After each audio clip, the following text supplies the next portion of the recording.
14 महीने से नजरबंद जम्मू कश्मीर की पूर्व मुख्यमंत्री और पीडीपी नेता महबूबा मुफ्ती ने अपनी रिहाई के बाद पहले ही बयान में बीजेपी पर कई मुद्दों को लेकर हमला बोला। उन्होंने कहा कि बीजेपी ने कश्मीर और देश दोनों के ही मुद्दों को नहीं सुलझाया। बीजेपी ने सिटीजन अमेंडमेंट एक्ट पास किया, पोलराइज लोगों, उसके बाद आप किसानों के खिलाफ जो लॉ बनाया, इसके बाद मुझे लगता है कि ये जो हमारी डाउन ट्रॉडन जो हमारी कम्युनिटीज़ हैं, जिसमें दलित्स हैं, बाकी लोग आते हैं, उनके भी जो हुकूक उनको मंडल कमीशन मिले वो भी छीनेंगे। यानी ये लोग जो बीजेपी का मैनिफेस्टो है, इस मुल्क की कॉन्स्टिट्यूशन को उससे प्लेस करना चाहते हैं। फिर उन्होंने कश्मीर में अनुच्छेद 370 को लेकर बीजेपी पर हमला बोला। वो जो वर्दी पहने होता है वो किस कलर की, नारंगी रंग की, उसने कल क्या बोला? जब वोट मांगने के लिए कोई इनके पास कारकर्दगी नहीं है, they have nothing to show. क्या कहते हैं, आप जम्मू कश्मीर में आप जमीन खरीद सकते हो, हमने 370 वहां से हटा दिया। उसके बाद बोला कि हम मुफ्त के वैक्सीन देंगे, मगर आज वजीर आजम को, नरेंद्र मोदी जी को फिर 370 की बात करनी पड़ी वोट के लिए। यानी हमें समझना चाहिए कि ये सरकार जो इस मुल्क के मसले मसाइल में नाकाम हो गई है। वे अपनी पूरी प्रेस कॉन्फ्रेंस के दौरान बीजेपी के बिहार चुनाव के लिए घोषणा पत्र, उनके अनुच्छेद 370 हटाने के निर्णय के खिलाफ तीखे तौर पर हमलावर रहीं। साथ ही उन्होंने इस दौरान राष्ट्रीय ध्वज न उठाने की बात कही और बीजेपी को डकैत कहा।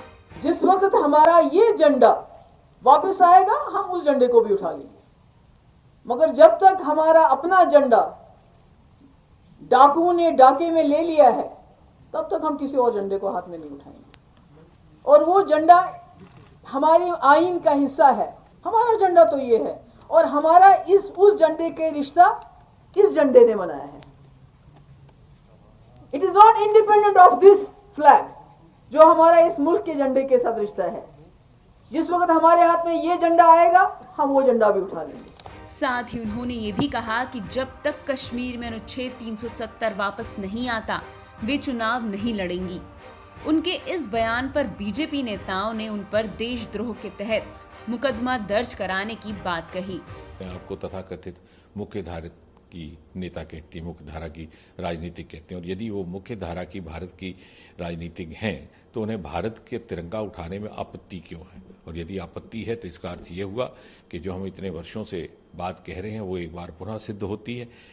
ये तथाकथित मुख्य धारा की राजनीतिक पार्टियां और उनके नेता, चाहे वो पीडीपी हो, चाहे वो नेशनल कॉन्फ्रेंस, जब वो सत्ता में बैठते हैं तो भारत माता की जय कहते हैं, जब वो सत्ता से बाहर हो जाते हैं तो पाकिस्तान की जय करते हैं। ये एक अवसरवादिता की राजनीति है जो एक बार फिर से खुल करके सामने आई है। ऐसे दुश्मन देश का समर्थन करके और इससे पहले पाकिस्तान का समर्थन करके महबूबा मुफ्ती ने बहुत बड़ा अपराध किया है। महबूबा मुफ्ती ने राष्ट्रद्रोह किया है। महबूबा मुफ्ती के खिलाफ राष्ट्रद्रोह का मुकदमा दायर करके इनको जेल की सलाखों के पीछे बंद करना चाहिए।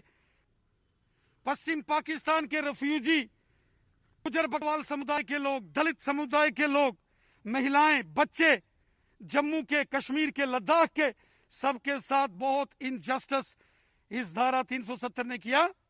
अब चूंकि नरेंद्र मोदी साहब की देशभगत सरकार ने इस धारा को उखाड़ के फेंक दिया है, तो ये ऐसे नेता जिनके दिल में पाकिस्तान और चीन बसता है, इनको तकलीफ हो रही है। बता दें कि महबूबा मुफ्ती के बयान के दौरान पीएम मोदी बिहार चुनाव के लिए वहां चुनावी रैली कर रहे थे, जिस दौरान उन्होंने विपक्षियों पर 370 के मुद्दे पर हमला किया।